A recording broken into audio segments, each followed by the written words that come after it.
Hello, tu écoutes un épisode de ma playlist Challenge, Routine, Mouvement. J'ai pensé à un challenge de 15 jours qui te fait un peu plus bouger ton popotin et aérer ton esprit. On se retrouve tous les jours avec un audio que j'ai enregistré en marchant et j'y aborderai des sujets, des réflexions en totale impro. Un peu comme si tu discutais avec une bonne copine en marchant. C'est pour cette raison que les épisodes ne sont exceptionnellement pas montés, que tu entendras sûrement le bruit de mes pas, les voitures qui passent ou au mieux le bruit des oiseaux. Pour rejoindre le challenge, quand tu veux, avoir accès à ton template de suivi d'activité physique et si tu le souhaites, accéder au groupe que j'ai créé pour qu'on puisse se motiver tout ensemble, tu n'as qu'à cliquer sur le lien en description de cet épisode. C'est gratuit, c'est bienveillant, c'est sans pression, alors je t'attends de l'autre côté pour un peu plus de mouvement dans ta vie. Hello, j'espère que tu vas bien. On en est au 10e jour, 10e audio de ce challenge routine mouvement. J'espère que tu vas bien. Je suis pas dehors. Je suis pas dehors, mais je te promets que je me bouge. Je te promets que je respecte cet engagement de sortir et de me bouger au minimum 15 minutes par jour pendant 15 jours. D'ailleurs, sache que si tu prends ces audios en cours de route, il n'est jamais trop tard pour t'inscrire à ce challenge. Tu as le lien en description de l'épisode si vraiment tu as envie de te motiver, de rejoindre le groupe de motivation. C'est pas une obligation, mais franchement, c'est un plus. Et de télécharger ton tracker de routine mouvement pour pouvoir suivre un peu ton défi, quoi. Ça va te motiver et ça va te permettre vraiment de traquer un peu ce que tu fais. Donc je ne suis pas dehors parce qu'en fait c'est vraiment pas possible. Alors là on est au moment où j'enregistre cet épisode, on est en plein mois de juin 2024. Donc, si ce podcast perdure dans le temps, on saura se situer temporellement. Et ça fait 8 mois qu'il pleut, quoi. Franchement, là, on a eu une semaine de beau temps, mais là, c'est catastrophique. Donc, en fait, c'est pas que je ne veux pas sortir quand il pleut, c'est juste que je ne peux pas prendre mon téléphone et enregistrer. Il y a beaucoup trop de vent. Et je sais que parfois, j'ai enregistrer des épisodes où on entend un peu le vent, mais ça dure pas 20 minutes. Là, c'est vraiment en mode bourrasque et en fait, j'avais vraiment peur que ce soit super désagréable pour tes oreilles. Du coup, je vais aller marcher tout à l'heure et sans enregistrer et je t'enregistre ça au préalable. Là, je me suis posée un petit peu pour te parler, que je puisse être dans tes oreilles si jamais tu vas marcher ou si tu as besoin de trouver la motivation pour quoi que ce soit, me voilà quand même. Pas forcément en mouvement, mais on va toujours être sur le côté improvisation avec un truc qui me pop un peu dans l'esprit. Donc voilà, pour te situer un petit peu où j'en suis moi là dans ce challenge, j'ai rempli mon tracker, je suis à donc 9 jours non-stop de mouvement. Aujourd'hui va être le 10e. Je vais prévoir quand même d'aller faire une petite marche, même s'il fait pas très beau. Ça va faire du bien, d'autant plus que là j'ai vraiment besoin de me dégourdir les guibolles. Parce qu'hier soir, je suis allée aider ma maman. Donc ma maman, en fait, elle a une crêperie depuis quelques mois maintenant, donc depuis 6 mois. Et en fait, c'était une soirée un peu spéciale de fête de la musique. Donc en gros, c'est une soirée où tu vas faire une activité peut-être x3, x4 par rapport à d'habitude. Et encore là, elle savait pas très bien parce que c'était sa première édition, on va dire.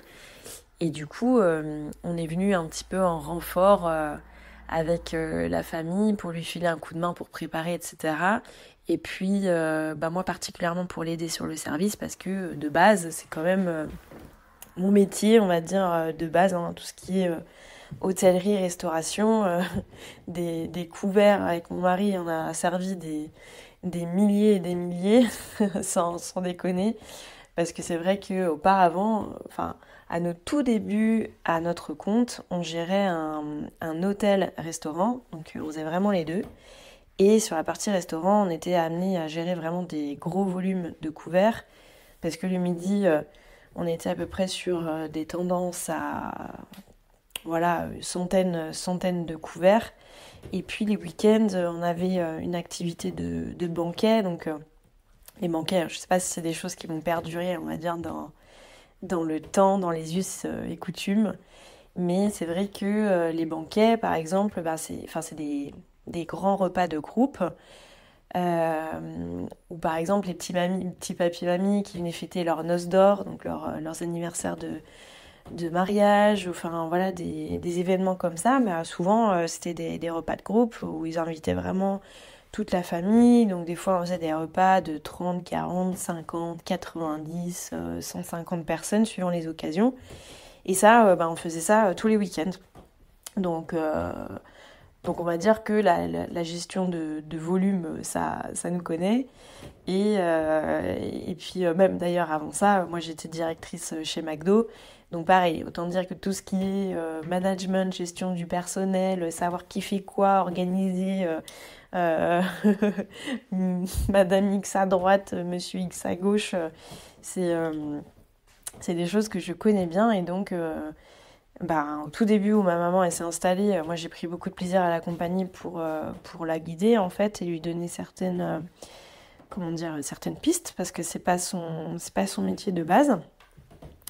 Et là, particulièrement pour hier, voilà, pour l'aider, quoi, tout simplement. Que ce soit dans l'exécution de choses, et puis aussi, je pense que moralement, c'est chouette d'avoir des gens sur qui tu peux compter sur un événement un petit peu exceptionnel comme ça. Donc, j'ai pas mal marché hier, hein, je compte pas ça dans mon activité physique dans le challenge 15 minutes. Mais ça compte quand même, hein. J'ai dû terminer ma journée à 3 heures du matin avec un cumul, je pense, de 25 000 pas. C'est vrai que quand on fait des services ou des choses comme ça, on piétine beaucoup. Ça fait beaucoup de pas, quoi, clairement, sans trop s'en rendre compte. Aujourd'hui, j'ai les pattes un peu cassées, comme si j'avais fait une course limite. Donc ça va faire du bien d'aller marcher tranquillement et d'aller dégourdir un petit peu les jambes. Donc ça va être essentiel. Mais bon, avant ça, j'enregistre cet audio parce que comme je t'ai dit, c'est un petit peu le déluge. D'ailleurs, c'est un peu chiant. Mais c'est comme ça. Et j'ai eu pas mal de messages sur le fait que, parce que sur Instagram, j'avais posté une petite photo avec ma maman, voilà, pour dire qu'on allait l'aider et tout ça. Et j'ai eu pas mal de messages auparavant, et puis même sur les derniers mois, des personnes qui ont suivi un petit peu toutes mes différentes activités. Et j'avais partagé pas mal de choses à l'époque où j'avais été l'aider lors de son installation. Et il y avait beaucoup de personnes assez inspirées par cette expérience-là. Alors pas le fait que j'aille lui donner un coup de main, c'est pas trop ça que j'ai envie de mettre en avant ou d'expliquer, mais plutôt elle, son cheminement à elle, et du fait qu'à quasiment 60 ans, bon, je pense qu'elle n'écoutera pas cet épisode, donc ça ne la gênera pas que je balance son âge, mais qu'elle change complètement de vie. Et je sais qu'il y a beaucoup de personnes qui avaient été inspirées par ça, dans le sens où il n'y a pas d'âge, en fait, il y a pas d'âge pour vivre son rêve. Il n'y a pas d'âge pour vivre sa passion. Et clairement, je sais que pour elle, ça avait toujours été très important de construire quelque chose à elle, une aventure qui lui appartient. Et je pense aussi de se challenger sur le fait qu'elle se rende compte qu'elle est capable de faire quelque chose, elle et pour elle.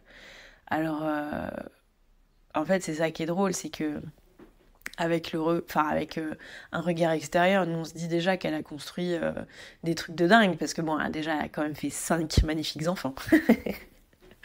Mais enfin, je veux dire, moi qui en ai que 2, je me dis, waouh, 5 enfants, c'est quand même, laisse tomber le taf, quoi. Déjà, tu comptes tous tes temps de grossesse, tu comptes les temps où tes enfants sont petits, bébés, enfin, que ça nécessite quand même une certaine logistique. Mais je veux dire de manière... vu que les enfants, entre guillemets, sont soit rapprochés, soit pas rapprochés, donc nous 5, moi je suis la première et j'ai 12 ans d'écart avec ma petite sœur. Donc déjà, ça fait... entre 12 et 15 ans où elle a toujours été un peu dans dans les couches, les enfants qui grandissent, les machins, les trucs, à gérer tout ça de manière cyclique. Ça, plus l'organisation de la maison, plus je sais qu'on a toujours une maison super bien rangée, les activités des uns et des autres, l'école des uns et des autres, les machins, les trucs. Déjà, rien que ça, je me dis, t'as quand même construit quelque chose. Mais je comprends aussi que peut-être qu'elle a eu l'impression de... j'espère qu'elle m'en voudra pas de parler d'elle comme ça. Mais bon, ça, parce que je rentre pas dans des trucs genre hyper perso. Je suis sûre que ce que je dis, ça peut être assez générique et parler à pas mal de personnes. Mais bon, quand même, je suis en train de balancer sa life.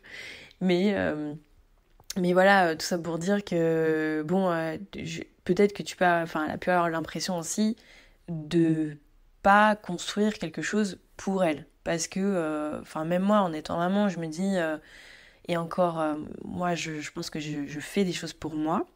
Et je pense que j'en ai pris aussi l'expérience par ma mère, de voir que si tu te consacres que à tes enfants, peut-être que du coup, tu t'oublies un petit peu, tu oublies tes projets, ça passe en second plan, etc. Et je pense qu'elle, c'est ce qui a dû se passer sur plusieurs années, ce qui a réveillé après, une fois que les enfants, une fois qu'on a été grands finalement, qu'on est grands, adultes, eh bien le fait que c'était sûrement le bon moment pour elle de vraiment faire un projet qui lui tient à cœur et auquel elle a pensé pendant longtemps.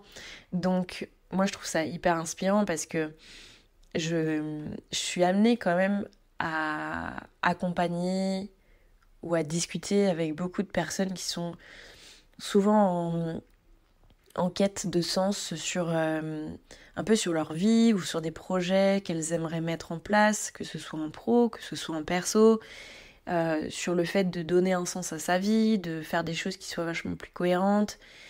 Et c'est toujours un peu une problématique, en gros, comment tu peux réaliser ton rêve, par où tu commences, la peur de se lancer, les obstacles que tu peux avoir. Et moi, je trouve ça quand même inspirant de voir qu'en fait, il n'y a aucun âge pour se lancer. Et que il y a certainement différentes étapes aussi dans la vie qui fait que tu es plus à même de te lancer dans ton projet. Ce que je veux te dire par là, c'est que si ça se trouve, t'as une certaine frustration parfois parce qu'il y a un truc ou des trucs que t'aimerais faire ou que t'aimerais mettre en place et t'es pas encore passé à l'action, peut-être sur des actions concrètes. Je pense que c'est pas grave parce que tant que tu l'as dans la tête, pour moi c'est toute cette phase là où tu vas mûrir un peu ton projet, où tu vas poser tes réflexions. Et moi, si j'avais d'ailleurs un petit conseil à te donner, ça serait vraiment de pratiquer le journaling. Et donc le journaling, c'est quelque chose que je pense que je te dirai je t'expliquerai dans un autre audio, mais c'est quelque chose que je pratique depuis tellement longtemps, d'écrire, alors un peu comme si t'écrivais dans un journal intime, où ça peut être des points, des bullet points, des trucs, mais quand tu reviens dessus, ça te permet de te recentrer un petit peu sur tes pensées, là où t'en étais et tout, et de voir l'évolution. Si t'es dans cette phase de réflexion et tout, ça peut être de noter tout ce qui te passe par la tête, tes réflexions, tes questionnements, pourquoi t'as peur, pourquoi tu passes pas à l'action et tout, et puis de revenir dessus un peu plus tard, quoi. Mais pour moi, cette phase de projet, mais qui est juste dans ta tête, faut pas que ce soit une frustration, parce que je pense que c'est déjà la première étape de la visualisation. C'est déjà la première étape de te poser les bonnes questions pour savoir quel projet quel projet vraiment t'anime, qu'est-ce que t'as envie de faire dans ta vie, qu'est-ce qui ferait du sens, comment tu peux t'organiser pour le mettre en place, et puis après de passer en fait aux différentes étapes clés pour vraiment réaliser ton rêve, quoi, tu vois. Et je pense que toute cette phase-là, elle est pas négligeable, et elle est tout aussi importante, même si t'as l'impression que t'es pas dans l'action, t'es quand même dans la réflexion, t'es quand même dans le cheminement, t'es quand même sur le chemin. Et ça me fait penser, d'ailleurs, ce matin, j'ai une conversation avec une petite jeune. Franchement, j'ai trop l'impression d'être une daronne des fois. Mais une petite jeune que j'ai rencontrée et qui me disait qu'en fait, elle a voyagé. D'ailleurs, elle a voyagé avec ma sœur. Et donc, plusieurs mois.